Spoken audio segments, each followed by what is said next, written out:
ને કોઈ સક્ષમ છે એ વાતને ધ્યાનમાં રાખીને તમામને હું ખાતરી અપાવું છું કે ક્યાંક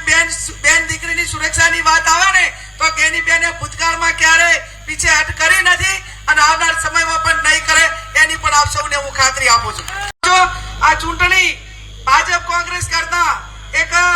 એક બનાસકાંઠાને બાણમાં લીધેલો કોઈ એક નક્કી કરેલ વેપારીઓના સૂચન પ્રમાણેના એમાં જે કઈ નાના મોટા સુધારા કરવા પડે મધ્યમ વર્ગ કસ્ટમર વેપારી અને એનું ઉત્પાદન કરવા વાળા તમામનું બેલેન્સ કરીને ઇકોનોમી આગળ વધે એને નાનો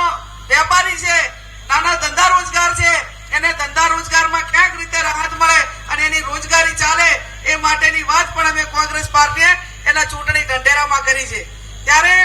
આજે ડીસાની બજારમાં કરવા પડે કેમ કે 2 મહિનાથી ચૂંટણી એ તમામ પ્રજા લડી રહી છે તમામ પ્રકારની વ્યવસ્થાઓ કરવાની હોય ત્યારે પ્રજા કરી રહી છે એ પ્રજા પરિવર્તન ચાહી રહી છે અને પ્રજા જ્યારે કરી રહ્યો છે ત્યારે મારે ક્ષત્રિય સમાજનો પણ દિલથી આભાર માનવો જોઈએ અને એમને પણ વિનંતી કરું છું કે ક્યાંક બેન દીકરી માટેની સલામતીની વાત આવે તો જેમ તમે તમારી બેન દીકરીને અસ્મિતા માટે લડાઈ લડો છો એવી આવનાર સમયમાં તમામ સમાજની દીકરીઓ માટે લડાઈ લડજો એવી પણ આપ સૌને હું વિનંતી કરું છું। તમામ પ્રકારની જે મુશ્કેલીઓ અને એક પ્રમાણે તાનાશાહી ભર્યો વહીવટ ચાલી રહ્યો છે એ વહીવટ સામે આપણે સૌએ અવાજ ઉઠાવવાનો છે। ત્યારે આ ચૂંટણી સંસદ સભ્ય બની જવા પૂરતી નથી આ ચૂંટણી દેશનું ભવિષ્ય દેશનું ઇકોનોમી પોતાના કેટલાક મુદ્દા રહ્યા છે કે આપના આશીર્વાદથી બનાસકાંઠાની જનતા મને આશીર્વાદ આપશે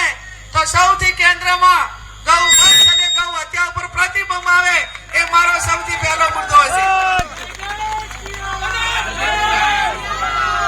યુવાનોની રોજગારી માટેની વાત હોય કોંગ્રેસ પાર્ટી એના મેનિફેસ્ટોમાં લીધું છે કે કોઈ પણ યુવાનને જ્યારે એને નોકરી આપવામાં આવે ત્યારે વર્ષમાં અને છતાં ભાજપના એક મહિલા બેન છે ને એ તો ઉલડીને એવા ભાષણ કરે કે જેને તમારે આપણને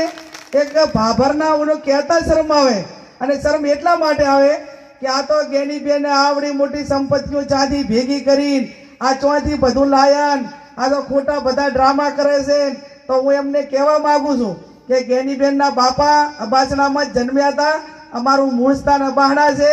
અમે આ બધાના હળતા ભળતા રહ્યા છે આ માધવ સિટીમાં મકાન જે મારું છે એ સ્કીમમાં લીધેલું છે અને હું ધારાસભ્ય નથી એ પહેલાનું લીધેલ છે અમે મહેસાણા જિલ્લામાં તમારો આશરો લેવા નથી આવ્યા તમે તરીભર પહેલા આવ્યા હતા અમે તમને આશરો આપ્યો છે અને અમે તો વિશાળ દિલના હતા એ ગમે એમ ઓલું બોલે ને તો અમે એના સામે જવાબ ના આપીએ। આજે હું ધારાસભ્ય છું અને એ ગમે ઓલું કરે ને તો એ ગમે એ બોલે છે પણ એના સમાજને ક્યાંય ઠેસ ના પહોંચે। બીજા એક ભાઈ ઉલડીને બોલે મારે અમારી જે મર્યાદા છે ને એ મર્યાદા અમારી કમજોરી નથી આટલું કે સમજીને દેડવાનું અમારી ખામોશી ભરી મર્યાદા એને કોઈ કમજોરી ના માને પણ ક્યાંક ને ક્યાંક અમે જવાબદાર છે ને એટલે અમારે જવાબદારી પૂર્વક અમારે વર્તવું પડે એ અમારો પોતાનો એક રાજધર્મ છે અને રાજધર્મના હિસાબે એક બીજા ગમે એ બોલે ને હું કદાચ આખો જિલ્લો તો મને ઓળખતો હોય કે ના ઓળખતો હોય પણ તમે માધવ સિટી વાળા અને ભાભર વાળા તો એટલું તો ઓળખો છો ને કે સ્વભાવથી વધારે હું સહન કરું છું એવું તમે બધા સમજો છો કે નથી સમજતા અને એટલા માટે કરીને હું આપ સૌને વિનંતી કરું છું કે જે બોલવા વાળા હોય એમને બોલાવવા વાળા લખી આપે છે કે તમારે આવા જ પ્રકારના ભાષણ કરવાના 5 લાખના દાવા કરવા વાળા કે અમે તો બધા 5 લાખના ભારતીય જીતવા વાળા છીએ। સમગ્ર ગુજરાતની અંદર ક્યાંક સાબરકાંઠા હોય ક્યાંક વડોદરા હોય તો તમારે ઉમેદવારો બદલવાનો વારો તમારે આવ્યો છે કોંગ્રેસ પાર્ટીને નથી આવ્યો અને બનાસકાંઠામાં તો હવે પ્રદેશનું અને કેન્દ્રનું નેતૃત્વ એ અપડાઉન કરે છે। પહેલા બનાસકાંઠા જિલ્લો આખો વધ્યો એટલે એમને કઈ હારા વાત ના લાગી પણ CR પાટીલ સાહેબને મેદાનમાં ઉતાર્યા CR પાટીલ સાહેબ તો બનાસકાંઠામાં અપડાઉન કરે છે વળી પાછા મુખ્યમંત્રીને ઉતાર્યા અને હમણાં મેં ઓલા વોટ્સએપમાં ફેસબુકમાં એમાં બધાય જોયું અને બધા યુવાનોએ લખ્યું બાપુ કે બનાસકાંઠામાં 1લી તારીખે એક ગોળા ફેંકવાનું મશીન આવે છે એટલે યુવાનો બધા હેલ્મેટ વગર બહાર ના નીકળતા એમ આવા યુવાનો કોમેન્ટ કરે અને કોમેન્ટ કરે ત્યારે એક બનાસકાંઠામાં એક ગરીબ સમાજની એક ગરીબ દીકરીને હરાવવા માટે